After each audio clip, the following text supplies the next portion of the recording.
Bonjour, bonjour. En matière de problématiques sexuelles, la libido, au sens large du terme, peut avoir des répercussions sur la vie, bien entendu, de ce côté-là, sur les plaisirs, sur le couple, sur l'épanouissement, qu'il soit personnel ou familial. Euh, la, la libido peut avoir différents aspects. Elle peut être en excès, elle peut être en baisse, elle peut être absente. C'est une possibilité aussi. En cas d'absence, il est tout à fait possible qu'il y ait une problématique médicale.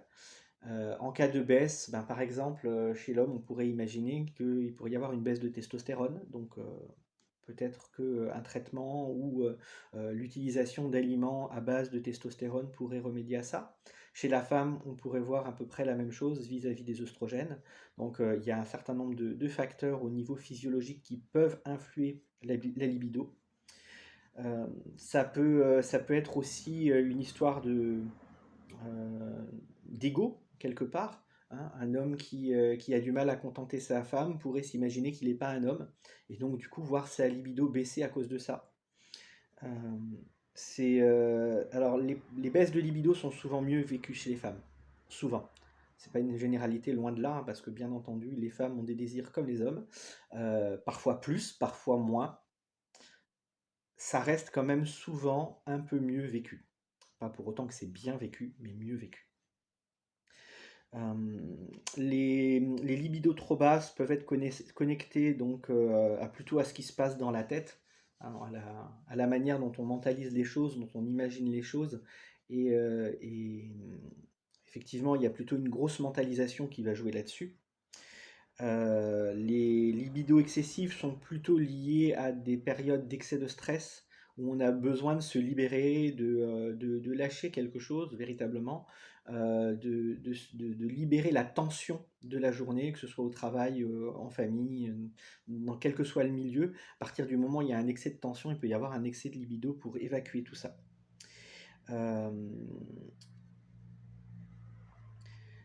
alors, quand l'autre personne est en hyposexualité, en baisse de libido, et qu'elle dit non, n'imaginez pas tout de suite des choses.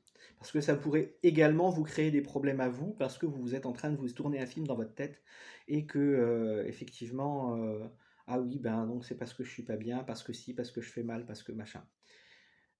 Ça n'a pas forcément de rapport.